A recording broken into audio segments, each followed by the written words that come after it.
Hello, dear students. So I am very sure you all must be really happy, somewhere or the other, very satisfied, because the paper that has happened today, that is the Audit CA Enter May 24 examination, I am very sure if you have done a good preparation, a decent preparation, covered the syllabus adequately, then today's paper is something that you can really manage well. So this paper is not a difficult one, definitely not. And though it might sound a little bad, but yes, if you call this paper to be very difficult, or if you say it was a not manageable paper, that means I think you should think about your preparation. Because if your preparation has been not satisfactory, and if you have not been able to cover up the entire syllabus, only then this paper would be considered to be difficult. Okay, some would call it to be a above average paper if they believe that some parts were tested from where we were not expecting. That is acceptable. Otherwise, actually speaking, this paper is the one which we can say is a below average one. Below average, I would definitely, nothing is called as easy. So calling it easy and making it sound very simple and all, let's not do that, because it is not like that. There have been some parts of the paper which there have been tricky, and they have asked in detail, in depth, some more things. However, when you look at the overall paper, you will believe that yes, this paper was manageable. Obviously, nothing is possible if you have not studied. So yes, if you have not studied, it is going to look hard any time. That is, there is no question about it. But if you have done a decent preparation, then I'm very sure this could be managed by you. Okay. So yes, it is below average, a paper which is manageable.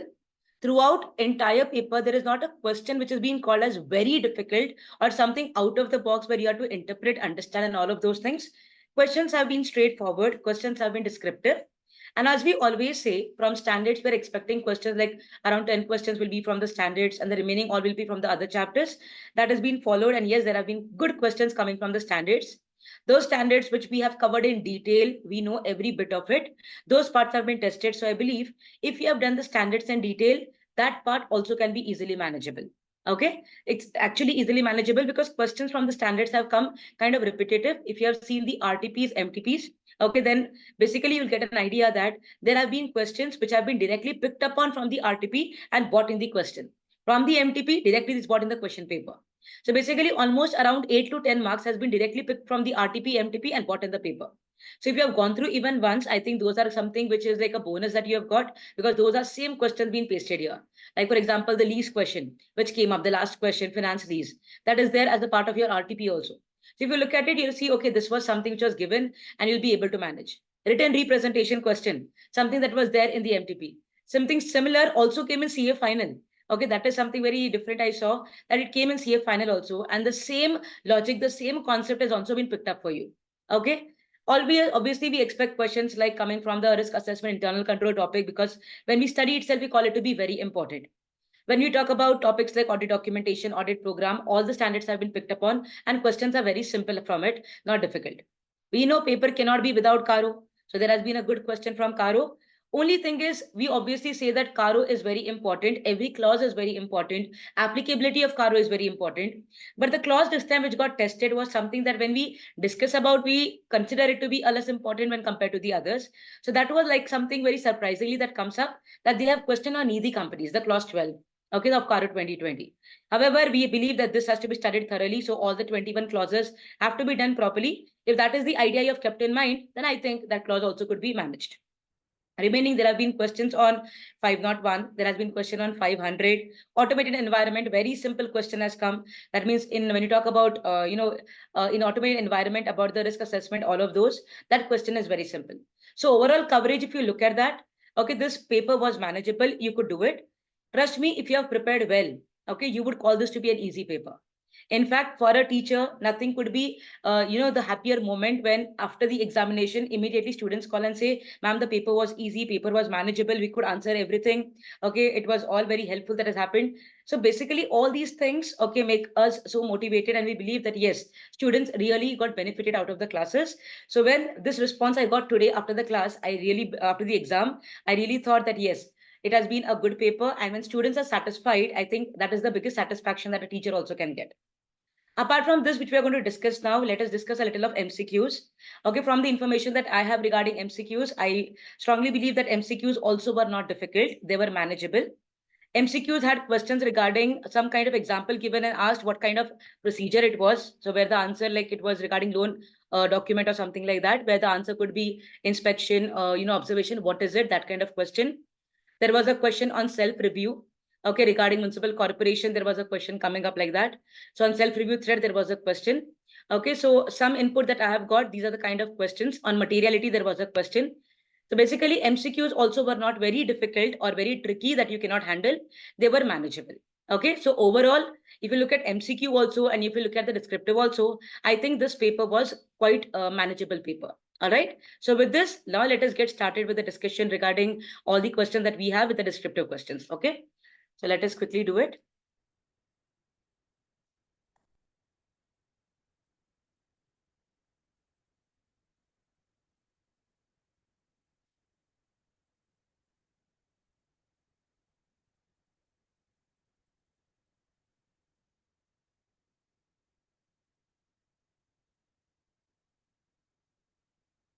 Okay. Look at the first question, as I told you. Okay. This question was basically regarding the audit program. Okay, so we have discussed in detail when we discuss about the audit planning, audit strategy, audit program topic. Then we have the idea discussed that audit program cannot be same for all the organizations. So basically, every organization will differ with its size, complexity, with the nature of the business and all of that. So here there has been a discussion that a same audit program is adopted by another, by the the audit firm for another client. So is that acceptable? The answer is no. And then a very straightforward question: what are the matters considered basically for preparing the audit program? Okay, so I think this was very simple. If you have studied the topic of audit program in detail, okay, I think you'll be able to manage it. It's a descriptive question, straightforward question. Okay, so it was regarding the matters that you have to connect with respect to for forming audit program, what all things you keep in mind. That is one point asked here. And also whether the approach is correct. That means, can you use one common audit program for all the clients? The answer is no. So basically looking into the different nature of the organization, size, complexity, everything, the audit program will be changing from client to client. That is the idea. Okay, then this question B was picked up directly from AS2. So basically it's from accounting. If you're a student who has done group 1, group 2 together, I think with your current knowledge that is there in your mind very fresh about AS2, you'll be able to manage very well. Otherwise, also the question was regarding valuation of inventory, AS2, cost or net realizable value. With the basic knowledge also, you'll be able to handle this. Okay, a kind of similar questions we have also seen in the past. So this kind of question was manageable. It was from AS2. Okay, it was regarding valuation of inventory. Okay, then. Now this question, when we have done a detailed discussion in the classes, if you have seen the videos, this part has been discussed in detail. When we talk about IFC reporting. So if you do companies audit properly and you see that section 143, when we discuss about, 143 subsection 3 clause I, then we talk about 177, then we talk about 134. These all sections, somewhere or the other, there is a mention about internal financial controls. So basically here they have picked up all those sections. Like 134, what is the responsibility? About independent directors in 149 subsection 8, what is the responsibility? Audit committee under section 177, what is their responsibility about reporting regarding IFC, internal financial controls? Okay, so that also I would say is manageable. If you have done a decent preparation regarding these sections, I think it is very easy. Okay, then. Okay, then after that.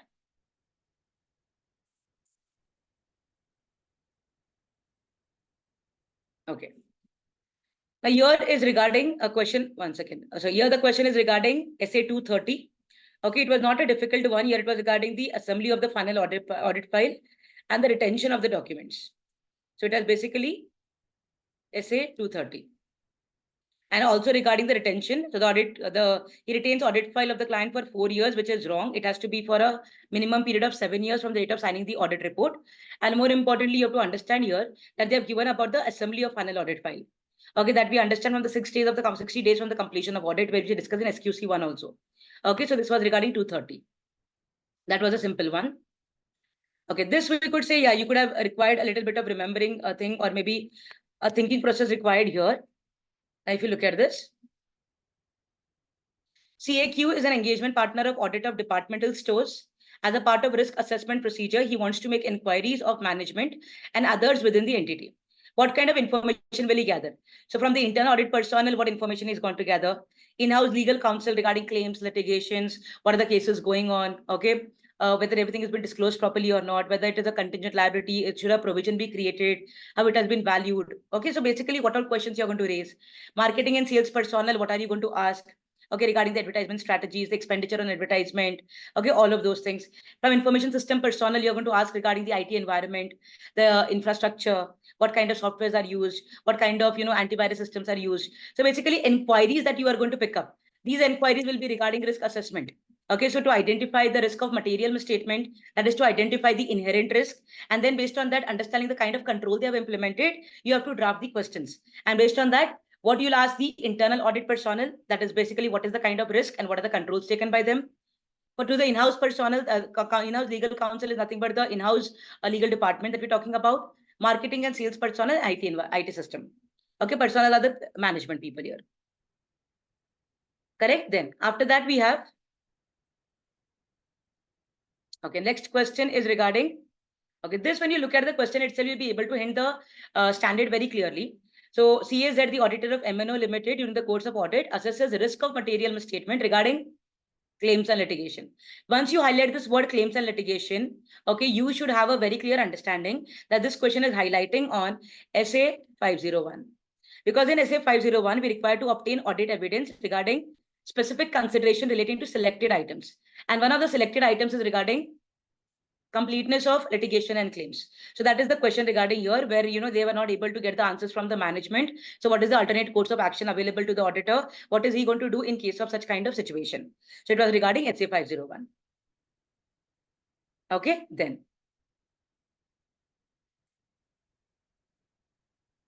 Okay, after that we have a question regarding, okay, list down the factors giving rise to inherent limitation, okay, due to which auditor cannot provide guarantee that the financial statements are free from material misstatement. See, they have told so many things here, okay, but as we always know that when the things are given so much, you always have to focus on the last line. The last line is the crux of the question, and here they're actually telling you what is the question. The question is regarding inherent limitation of audit. An inherent limitation of audit, we study a concept where auditor cannot give a guarantee of the future viability. He's only going to give a reasonable assurance. And why he cannot give absolute assurance? Why he's giving only reasonable assurance? We have nature of audit procedure, nature of financial reporting. Okay, cost and time management is there. Okay, there are other reasons because fraud and all will be present. So all of these things is going to be the answer here. So basically the question is regarding inherent limitation. Then why you're not able to give absolute assurance? And that means you're not able to give a guarantee. And you only give a reasonable assurance. Clear? All right. So that also was a simple one from nature, objective, and scope of audit. Okay, then after that, we have a question regarding B Limited is a company manufacturing bed sheets, pillow covers, all of that they're telling you. The auditor in his professional judgment considers this to be a significant factor in directing the engagement team effort. So basically, when you talk about planning, okay, SA 300, when we discuss about, okay, then we have a descriptive question as to which are the areas where engagement team's effort has to be, highlighted. So when you discuss about planning, we talk about, first we discuss strategy, then we talk about planning, and then we say which are those areas where engagement team's efforts have to be directed. Basically significant risky areas and all of those. So that is only the answer you have to write. Directing the engagement team's effort, what are those pointers covered here?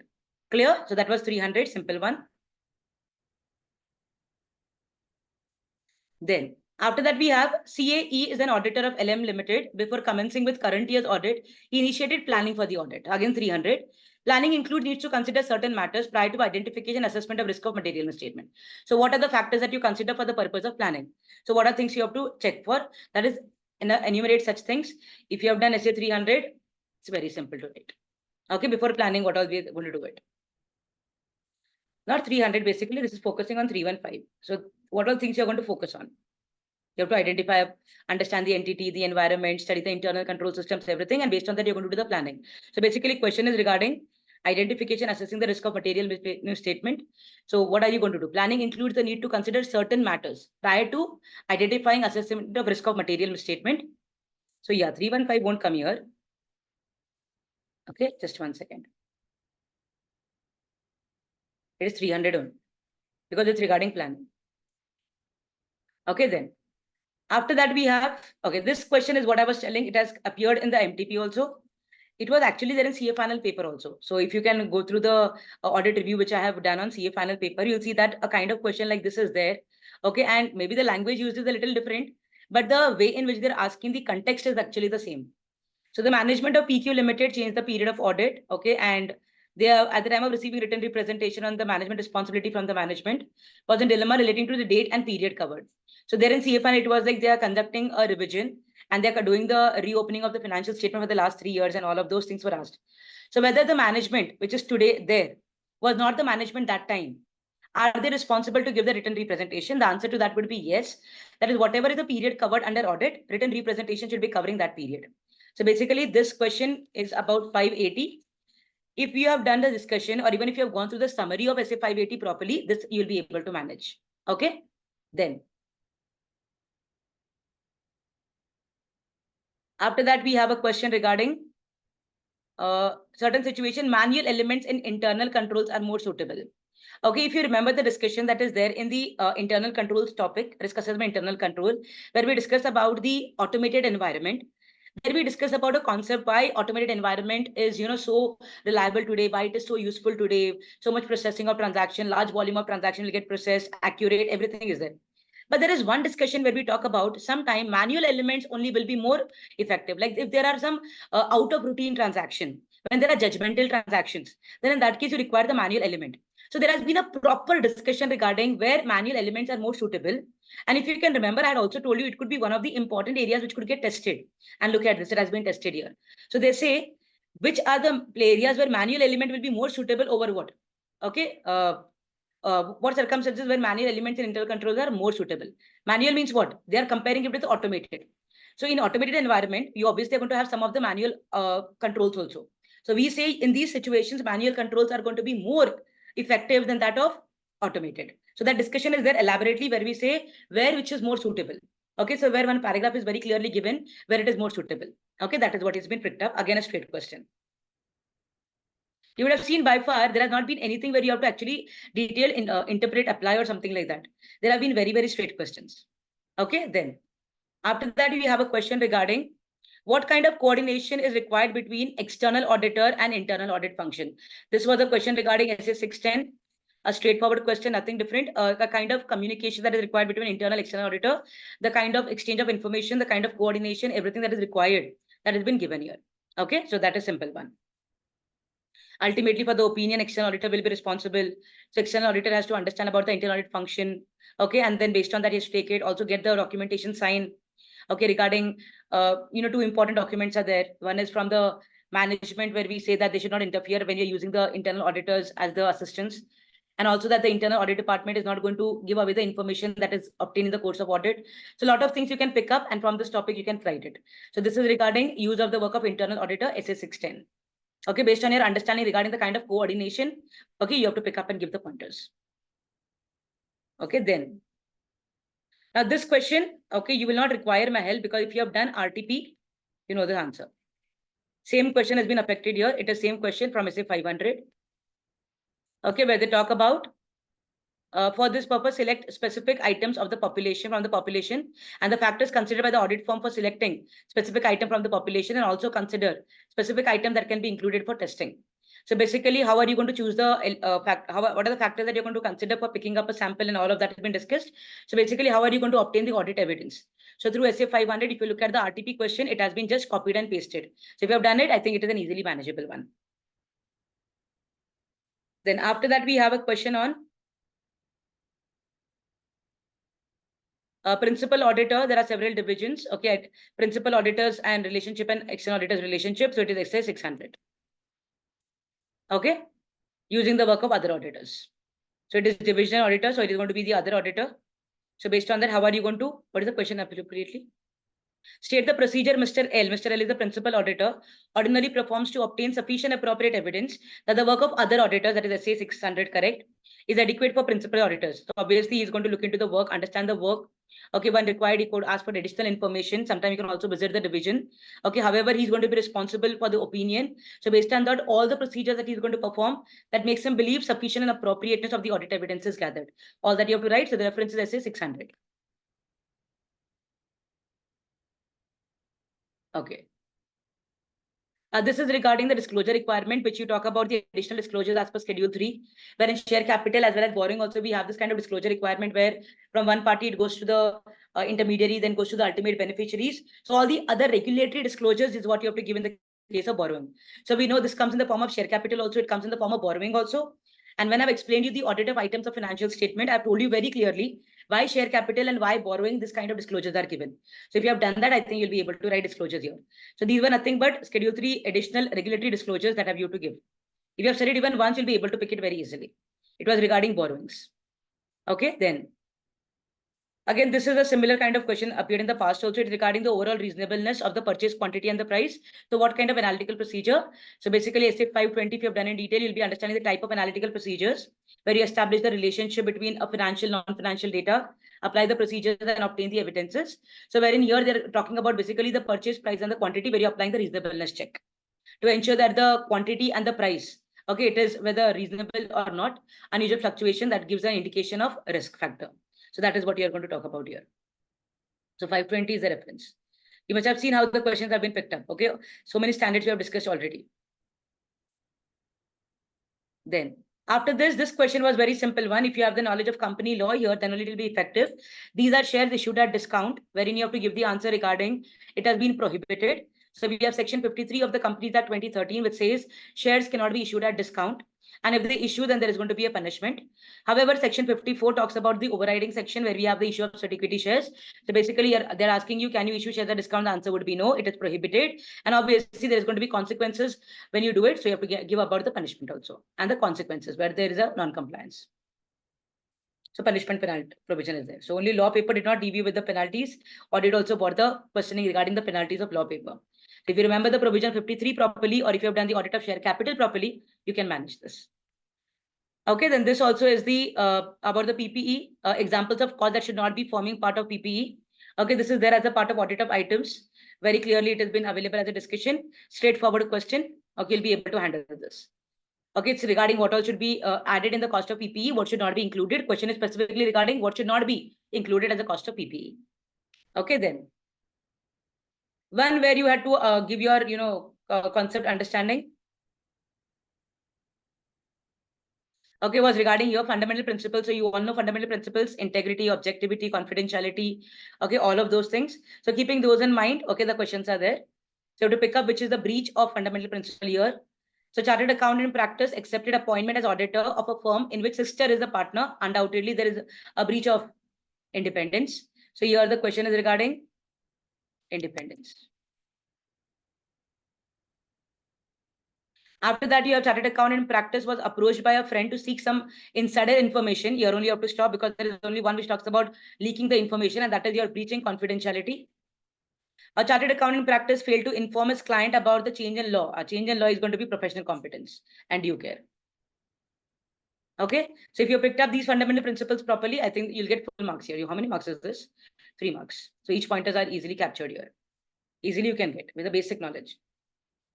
You have been appointed as statutory auditor of a limited company. The company is registered as Nidhi company. What are the reporting requirements of Nidhi company under CARO? So you have clause 12, where you talk about, it is unencumbered term deposits about 10, and then we have net owned funds is to deposit 1:20. That is the point. Then you have any default made in the repayment of deposits and all, those are details you have to give. So clause 12 of CARO 2020 discusses this point, which while discussing, we don't consider it so much, but yes, a surprise from the institute that they have questioned this time regarding Nidhi. Okay, so I think if you have, and CARO is not something you do selective preparation. I'm very sure CARO you must have done in detail, and all the 21 clauses you know. So whether they ask you a regular question, whether they ask you a new type of question, CARO question you should be prepared to answer. Okay, because this question is obviously going to come in the examination, audit paper with their CARO cannot come.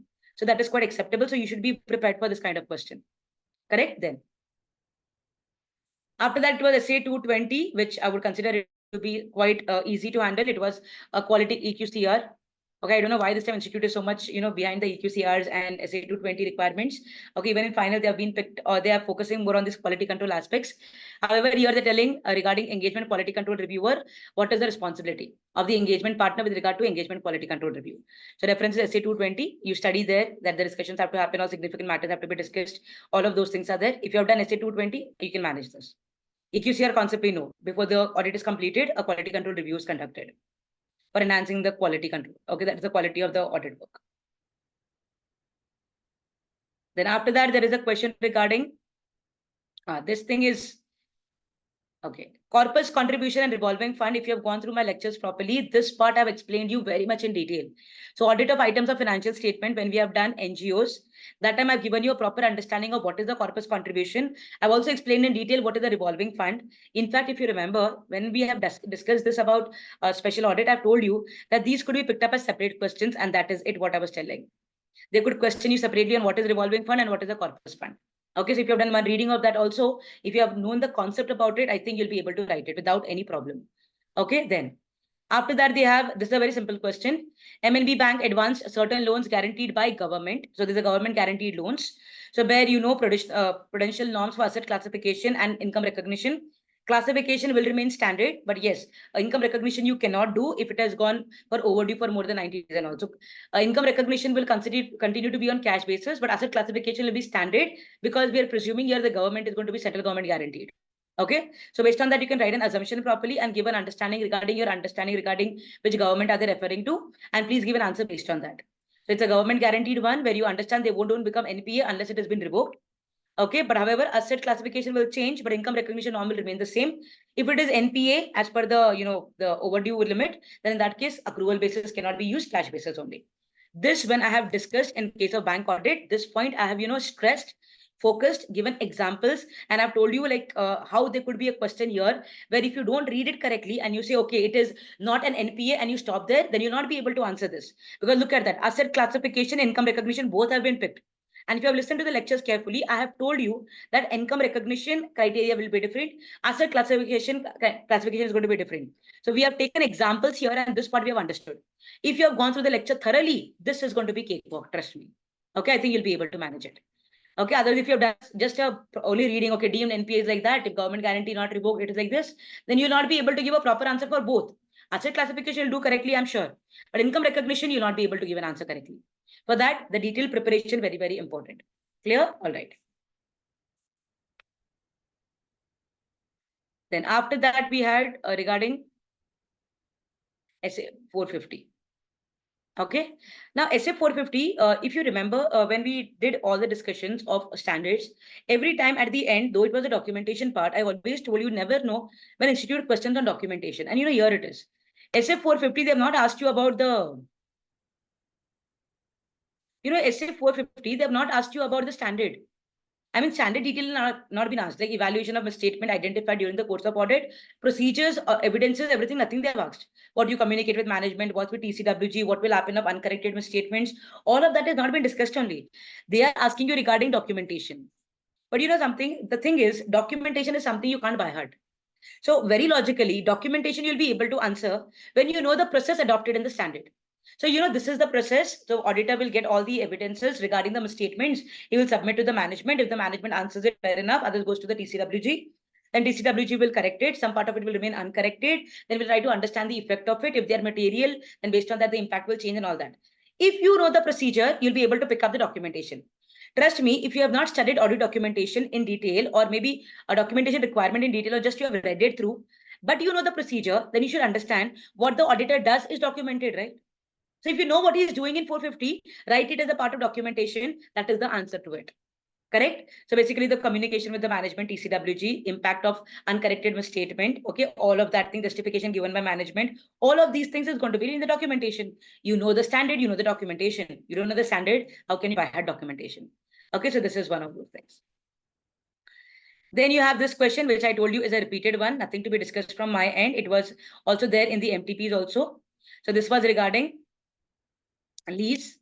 Okay, here if you look at the entire question, they're saying it's covering the estimated economic life. So 11 years is the lease period. Then they're asking you what kind of lease it is. Very simple, you'll get 1 point, it's a finance lease. Ownership status, here they're talking about the accounting treatment and they're asking you how you're going to account it. You'll capitalize the asset. Tax benefit, you can claim depreciation, interest, everything. So that is the tax benefit. So these 3 points are not difficult. You'll be able to handle very easily. So if you look at this, this has come from RTP, MTP. So 3 marker here. Then you will be seeing here also that the question is regarding 450, which we have discussed in detail. Here you see bank audit also, the question has not been very heavy picked up. Deemed NPA part, if you have done, you'll be able to handle it. Okay, corpus contribution revolving fund. Okay, it might be possible that descriptive. So you might have forgotten. So we can take a call here. Essay 220 you can manage. See, here the choice is very simple. These two questions or this, I mean, this question or this two. I think if you are able to manage, it's very simple. These or this you'll be able to manage very easily. So suppose corpus contribution, revolving fund, if you don't know, this I'm very sure you'll know. Quality control reviewer. So the choice is given very nicely. Descriptive, don't remember. Practical, you know it, you do that. Okay, then after that, Nidhi company, Karo reporting, you know it. Then these three things, if you have done fundamental principles and which we have done in detail, I think you'll not have a problem. Absolutely. You read it, you get it. It's like that. Okay, then PPE, this is going to be your accounting knowledge basically, and disclosures requirement when you have done. I've also explained you through this. Then discount 53 section number is a completely corporate law. You'll be able to handle that also.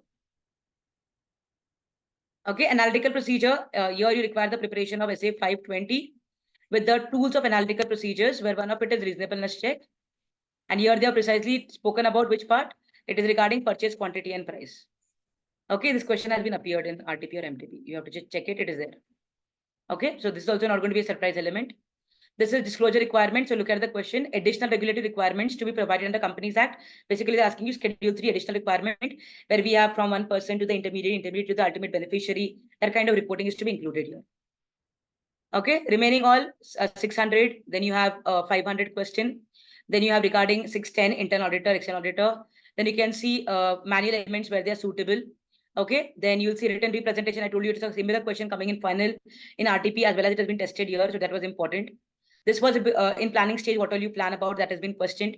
Examples in case for directing engagement team efforts. Essay 300, very simple.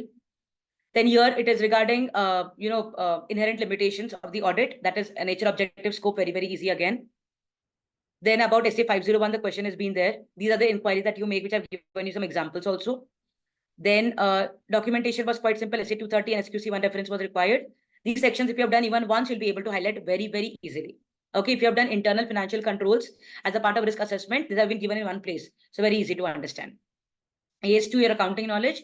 And first is MAT is considered for audit program, where we know very well one audit program cannot be uniform for all the clients. So that is it. So tell me after this discussion and with the idea that I have regarding MCQ, where the questions are regarding self-review, regarding materiality as a concept. I'm not remembering much for which what I've got. But there have been some questions regarding, give me 1 second. Some input from the students, we get an idea about what it is. So there was a question on subsequent event. Okay, question on municipal corporations. Okay, PPE, some question like that. Provision, there was a question on that.